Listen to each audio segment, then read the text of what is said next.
Hello everyone, welcome to another video. And in this video, we are going to discuss chapter number 15 from the book Psychology of Money, written by Morgan Housel. And the name of the chapter is Everything Has a Price. So we're going to kick it off. So, with everything that involves money, we have to basically figure out what is the price going to be for that, and if we are actually willing to pay for that price. And it often happens that the price for those things is not really obvious until we actually experience it firsthand. We're gonna look at an example of General Electric, which was the biggest company in 2004, and it was worth three quarters of $1 trillion. And what happened in 2008 with the financial crisis is that the finance division actually, which was contributing to half of their returns, went kaput, basically, their finance division. And later it was sold for scraps. So then later they tried their bets on in oil and energy fields as well, but those bets also failed. And eventually, what happened was their stock, which was worth $40 in 2007, went down to $7 in 2018. And of course, naturally, the blame came on to the CEO. He was criticized for his leadership. He was criticized for his acquisitions and the layoffs he did, and of course, he was also criticized for his for the stock price of the company as well, right? And then during that time, people were giving out suggestions like, okay, if you have done things like this, then those things could have been avoided, right? To that, he replied that it's easier to say things, or rather, he said, like, every job actually looks easy when you're not the one doing it, actually. And that basically tells us that things are basically different in reality as compared to being on paper.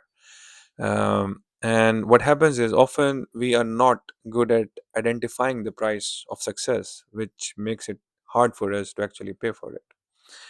So the realization is basically not there.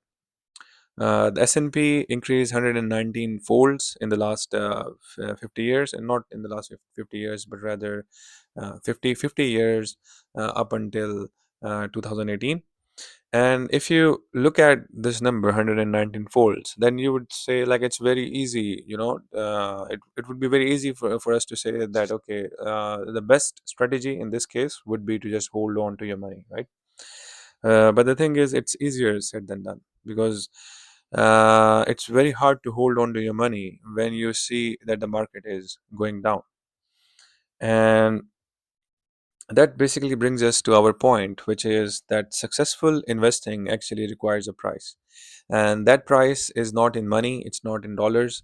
It's basically, it basically is the volatility that it comes with, the fear, the doubt, the uncertainties. And that is basically the price that we have to pay if you want to have financial success in the market, right? And the problem is that we basically sometimes are unable to, or unable to, recognize that investing does have a price. And that can also sometimes lead us to believe that we can get something for nothing, and which is not the case, right? So let's say, if we want 11% returns for the next 30 years, so we can save up for our retirement, right? And you would think, like, okay, this looks like a good number, and maybe it is possible as well. But the thing is it gonna come easy? Is it gonna come without any price? Would you just have to keep on investing over 30 years, and then at the end of the day, when you're about to retire, you can just get that 11% return year on year? But the reality is, it's not going to be like that. It's not going to be that easy.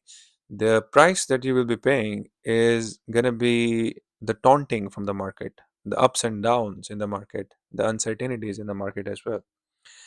To clarify that point, we can look at this example of Dow Jones average, which basically returned 11% from 1950 to 2019. But if you get into the data a little bit, if you zoom into the data, you will see that over that time period from 2015 to 2019, uh, the price was basically 5% lower, like most of the times, 5% lower than its all-time high most of the days actually. And the same thing happened with Netflix. The Netflix stock has gone up 35,000%, starting from 2002 to 2018, but mm, it was down from its all-time high 95% of the days actually. And the same thing happened with the Monster Energy stock as well. It went up 319,000 percent from 1995 to 2018, but that stock also was 94% down from its all-time high. Um, it was down 94% of the days from its all-time high. So yeah, so this is basically the price that we have to be first aware of, that okay, it's not gonna just be handed over to us, the returns, the money, the profit. There is gonna be a price for it, and the price is not money. It's not any currency. It's the taunting from the market. It's the uncertainties from the market as well. Hopefully, you learned something in this video. There's going to be a second part to this video, for to this chapter basically, and I'll see you in that one. Ciao.